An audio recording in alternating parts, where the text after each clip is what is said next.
This is Just the Job. Kia ora and welcome to Just the Job. It is great to be here this week, and we have 3 more really exciting careers for you to take a look at that just might be what you're looking for. Plus, we got a whole lot of helpful advice and tips that just might make that difficult career choice easier. In today's show, 16-year-old Craig Glenie thinks a career underground might be the career for him. So we send him off to a coal mine to see if he can handle the pressure. Nikki Parata has just finished school and is now looking for an interesting and varied career. We head to the airport where Nikki finds out if working in international freight forwarding is just the job for her. And Wynne Bradfield knows he wants to work in the building industry, so we put him to the test to see if he's got the skills to become a master of interior systems. But first up, let's see how Craig gets on as he gets down and dirty investigating the hidden world of coal mining. My name is Craig Glenie. I'm 16 years of age. I live in Huntly and go to Huntly College. I'm interested in the mining industry because it has a lot of career opportunities, not just working in the mine, but there's also electronics, mechanics jobs, and also desk jobs. Craig's come to Solid Energy's Huntly East mine to find out what modern coal mining is all about. The mine extends under the Waikato River, some roadways up to 250 metres underground. Showing Craig around is shift under manager Paul Tregower. Come with me and we'll sign in. Although most people do come here for the money, myself included, it's not the only reason you come here. To work in a mine, you have to be passionate about it. After an all-important safety briefing, it's time to be kitted out. The mine starts here. We drive in under the Waikato River. The working faces are about 5 k's from the surface. Paul and Craig have headed to a coal face that's scheduled for future extraction. We're completely surrounded by coal. We have about 3 metres on the floor and about another 6 metres on the roof. 40 million years ago, they would have been standing in the middle of a forest or swamp. Just come up here and stay underneath the supported roof here and I'll check for gas. Carbon monoxide and methane are the dangerous gases in a mine. No CO and no CH4. If the miners were working this heading, they could proceed to start digging coal. The coal is cut at the face with a continuous miner. It's loaded onto a shuttle car, which is electrically powered with a trailing cable. It's then delivered to the nearest conveyor belt, loaded onto there and comes to the surface. As the coal is pulled out, the roof and walls are braced using bolts. Former trainee Cameron Beverland shows Craig how it's done. So over here, Craig, is our air-powered drill, which drills the hole. It's called a gopher. This is the drill steel. You use water to help clean the coal out as you're drilling the hole up. Once you've drilled the hole, you grab this chemical and put it right up to the back of the hole until you get your roof bolt and spin it up to the top of the hole. Wait for about 30 seconds once it's up the top. The chemical go hard and you tighten the nut up and the roof bolt that supports the roof. How much will that go to reinforce all that? I think they, off the top of my head, I think it's about 30 tonne one bolt. It's a team environment. Getting on with the joker next to you is very important because you're in a very closed environment. The roadways down there are only 5 metres by 3 metres wide, so you can't have any aggro with the joker next to you because you're with him for 8 hours a day. Cameron has been at Huntly for 4 years. What interested you about mining? The shift work appealed to me, and the hours you worked, 8-hour days, was good for a young family. Spent a lot of time with my kids, and it was a different industry to what I was in, and enjoyed it once I got cracking. You get tired from all of that? It can be pretty physical at times. Where we're heading down the 5 trunk roads is quite challenging conditions, and bolting can be quite stressful on the body. What's the best part about being an underground coal miner for you? You get to meet a whole lot of new guys. Comrademanship's pretty good underground. Yeah, you learn a lot about the geology of the earth and stuff, and there's a lot more to coal mining than a lot of people probably realise. There are many related specialised job careers. They include surveying, mining engineering, and mechanical and electrical trades. Promotion prospects are good, and when you've got the experience, you could end up in the control room, the nerve centre of the mine. If anybody's got a problem underground, they ring here, and when you've been here 15 years, you can get Willie's job. Under Willie's watchful eye, the coal is screened, cleaned of stone and other contamination, then sized and loaded into bins ready for distribution. Around 40,000 tonnes of coal is mined a month, and this is the sort of machine that does it. This is one of our continuous miners right here. This is what you'd sort of be operating after your 2 years of training. These are your remote controls that the operator wears over his shoulders. A bit like a PlayStation, really. Modern mining machinery comes large, low and long. This machine is an Emco load haul dump tractor. This is Terry. Terry drives this machine here. It's called a 915 Omco. Terry uses it for carting all the bolts and equipment into the mine. He also uses it for carting rubbish out. Not all mining jobs are done with big machinery. We have to clean up along the conveyor belt, so the bottom rollers down here don't get clogged up and stop. If they get clogged up and stop with the belt running across the top of them, they can heat up. And because we've got all this combustible material around us, we can actually cause a fire. There's 12 kilometres of belts, so you won't run out of work. So what you're required to do is come to here and shovel out underneath those rollers and put the coal on the belt. Any questions? Can you handle that all right? Yep. Okay, I'll leave you to it. Since meeting Craig, he's been quite interested in what we've been doing. He seemed to have picked up the mining aspect of things. I think if he gets another year behind him at school and he comes and applies for a job, I couldn't see any reason why I wouldn't give him one. There's a National Certificate in Extractive Industries with an Introduction and Operations course. Both comprise of compulsory standards related to health and safety, hazard recognition and emergency procedure. Career progression is good with opportunity for further study towards getting a job as a coal mine deputy, an under manager and mine manager. There are many career paths available within mining and the pay is excellent. Well, great job, Craig. And with the range of trade opportunities in the industry, Craig could be onto a solid career path if he decides to take up the challenging work of a miner. And maybe that's something you could be interested in too. After the break, we find out if Nikki's got what it takes to make a success in freight forwarding. This is Just the Job. Welcome back to Just the Job, where we look at a whole range of options to help you discover what careers are out there waiting for you. Now, do you have a good eye for detail and do you like to be well organised? Well, these are certainly qualities that will help if you want a career in freight forwarding. Let's see how Nikki gets on. Hello, my name's Nikki. I'm 17 years old. I just finished school and now I'm looking for a career. Yeah. Well, you can have a great career as a freight forwarder, part of the team distributing freight around the world for DHL Express New Zealand. Showing you around will be Jacinta Fidel, the DHL National Operations Trainer. Hello. Hi Nikki. I'm Jacinta. Welcome to DHL Express. Have you ever wondered how we handle freight when it comes to the country? Not really, but now I want to know. It's a very early start and earplugs are a must as Nikki watches the freight come in from Australia in a Boeing 727-200 nicknamed the Jedi. Well, what's happening now? See that gentleman's driving that truck out there, that tug out there? Yep. Going to go and we're going to unload from the belly of the plane, and in the plane is all our freight. We're going to take it off and bring it back in. The goal of freight forwarding or freight forwarders really is to facilitate the process for the customer so that people can send a shipment from A to B anywhere in the world and feel confident that it will get there in one piece, on time, without any hassle in terms of customs clearance, and that's what we're about. You've seen the plane and the freight coming off the plane? Yeah. And what's going to happen is it gets loaded onto here, and it comes in these huge, what I call sardine cans. We call them cans for short. And it'll go onto this specially made roller floor, so you can see, put your foot over that actually rolls. And the whole idea is that this is specially created so that 2 men can push that can rather than needing 10.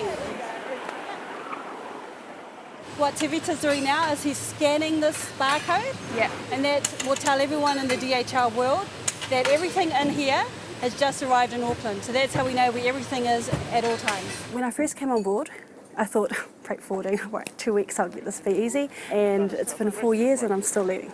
From learning how to drive a fork hoist, knowing how to unload a plane, being aware of all the customs regulations. So we've got freight coming in, we need to know what we can, what we can't send, what are dangerous goods, and then as well as knowing how to package everything and get it sent out to the right person within the right time frame. 80% of freight was cleared for customs before entering the country, but it's up to the forwarders to catch the other 20%, which must be held in the bond store until cleared, and that takes attention to detail. We can't afford to have one shipment go through that shouldn't be delivered. We can't afford to have something which is a dangerous good be, travel through our system when it shouldn't, because it could harm people. When the freight is sorted, it ends up with courier driver more. Each barcode is scanned again to confirm the package has made it to the van. And then we just go over and we get a printout. That on here, that's just telling us that we've got 39 pieces inside the van. Yep. And you do the deliveries in order they come out? Yep, so as you scan them, you're actually scanning them in order. Oh, yeah. So as you scan them, that's the order, but they've all come out in. So we'll just go from stop to stop as you've scanned it. A lot of people think courier driving is a really stressful job, but it all just comes down to time management, and it all comes down to focusing on your clients, and it's a bit of a give and take relationship. So the better service I deliver to them, the more they're willing to help me in return. It's quite a long day, but it's a very rewarding day because like I was saying, you do actually build some good friendships with people, and you end up becoming, you actually end up doing socialising on the weekends with them and getting invited out to company functions and things. So it's a very rewarding job. Come on, delivery man.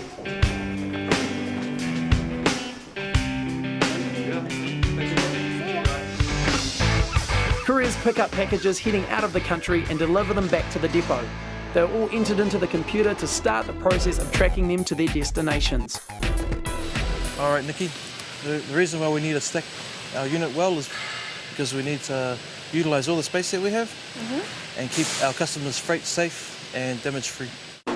Next time you see a courier and they're running, you know, they're delivering it to you, have a thought about all the work that took to get it from your friend all the way through to that courier and to your hands. I'm done. Yeah, you think you're done? First of all, it's a bad thing to have column stacks. So you've got boxes here just stacked in the tower as a column. Bad thing about that is when we load this onto a plane and the plane takes off, we've got a upside down box here. It might be damaged now.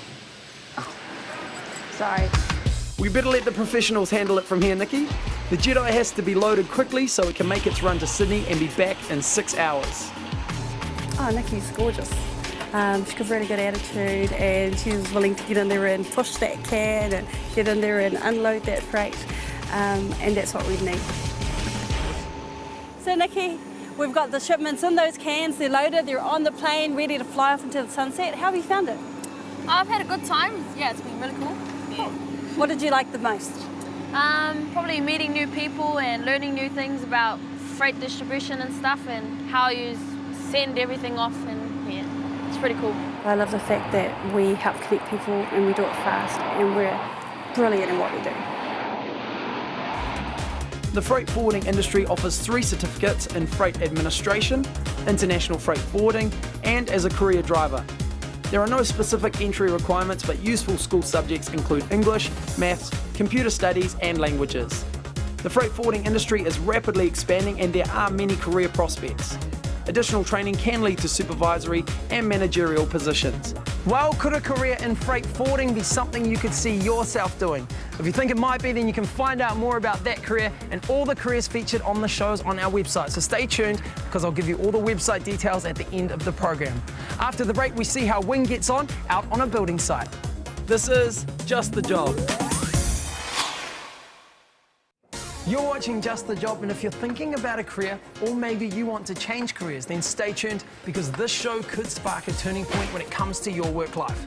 Take Win, for example. He knows a building career is definitely what he wants to do, but which aspect? Let's see how he gets on as he tries his hand at interior systems.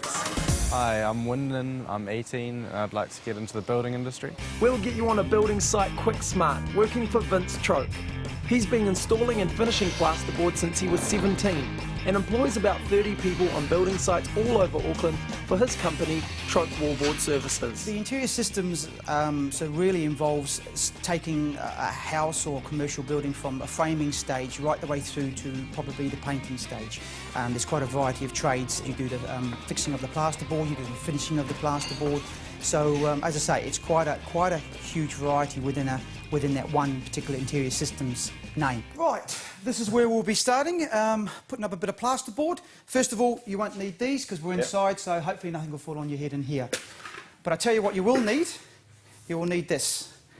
This is the tool belt with all the basic tools to put up plasterboard, so put that on. What we'll be doing first, we'll just be lining this wall, and as an apprentice, this is basically what you'll be starting off with, first of all, okay, let's get onto it. Fixing wallboard involves careful measuring and attention to detail, without sacrificing speed. So what type of person makes a good fixer? You can teach them a trade, but I'd say 50% of it or 60% of it is having their inability, their willingness to be able to want to learn what you're trying to teach them. So now we've got the 2 plugs to cut out. We've got a keyhole saw. Yep. So you cut down like that. Do you want to have a go? Yeah, I'll give it a Okay, go. just saw down there. Just don't force it because it's got a nice sharp blade on it. Just keep going. That's it. And then stop. Turn it around. And there you go. Well done. So now we've got to glue the wall up. Almost looks like blue tack. I think it's a wee bit stronger than blue tack. You wouldn't want your kids playing with this. Bring it across and put it against the wall. Make sure our plugs are in the right position. My one looks really good. Yours is a bit rough. Yeah. Well, we are the professionals. I've never been called a professional before, but thank you for that. Great. Okay, what we have here is called a collated screw gun. The days of nailing plasterboard are long gone, and now it's Wyndon's turn to have a go. The way we install the plasterboard is completely different from when I first started, which we only had hammer and nails, no glue, no screw guns, and now we're required to sort of screw it and glue it. You've got to be very critical on how you fix plasterboard now, and hence the reason why it's a trade. The last sheet to go up, and it has to fit in a tight gap, so it's important that Wyndon gets it right. Yeah. And there we go. Done. The good thing about this is you actually see the result of what you've done as well, and this is the part and the satisfaction and the rewarding from doing this type of job, is that you've just created this wall. It's my masterpiece. Your masterpiece. Next up, apprentice Peter is going to introduce Wyndon to plasterboard stopping. If you start from the beginning, you always start with obviously mixing up some mud. So you obviously make only enough so you can use it. Splash on the wall. Generally, yeah. Wyndon seems pretty confident, so after a short demonstration, he's let loose on the trowel. Oh, sorry. Wyndon's first time at plastering is a bit like icing a cake, but luckily, Peter is there to make it right. It's pretty close. I mean, it almost looks like that. Might actually give it a bit of a clean up for you. Metal angles are used to give exposed corners a hard, straight edge, so they will stand up to wear and tear. It's time for a bit of fun. Sometimes our ladders aren't always the best thing for us. So we have these. They're stilts. Probably seen them probably a little bit more flashy than the ones the circus people use. Yeah. That's all right. Whoa.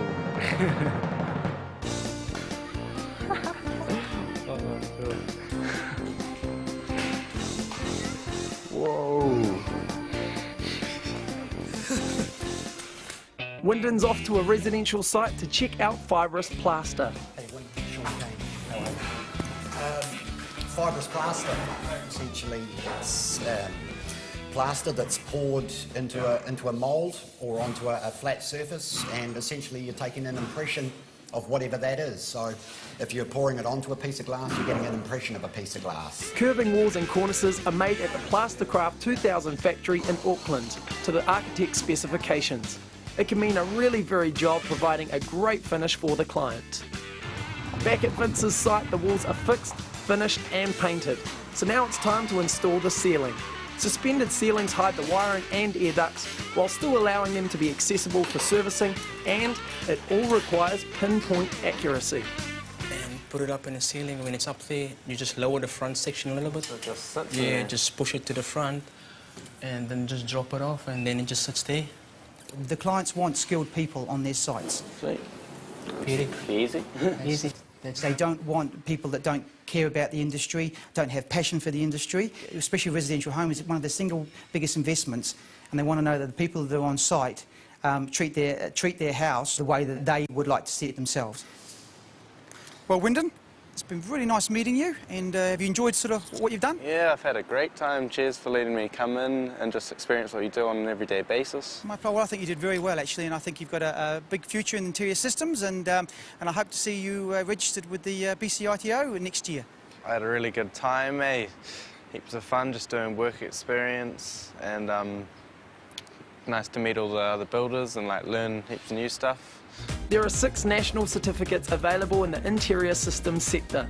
People working in the interior systems industry need to be fit, healthy and fairly strong, as the work they do is physically demanding.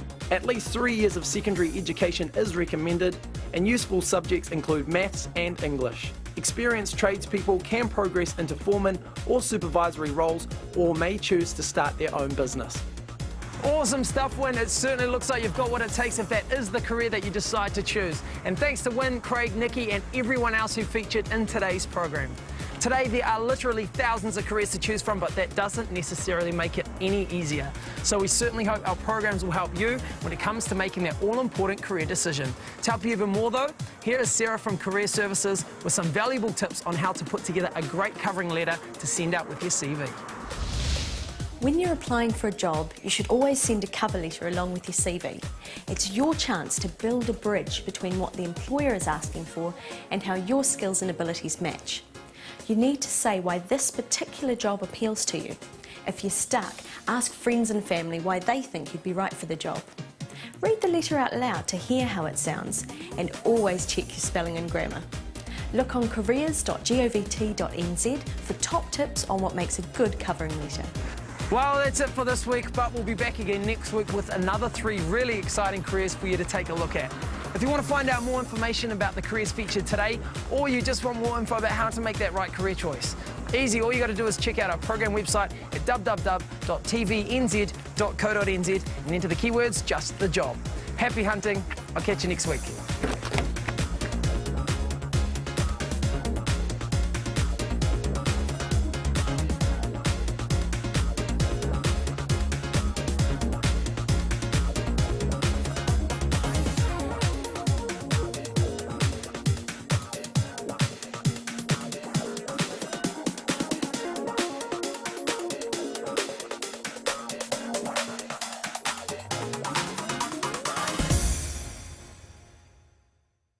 This program was made with funding from New Zealand On Air.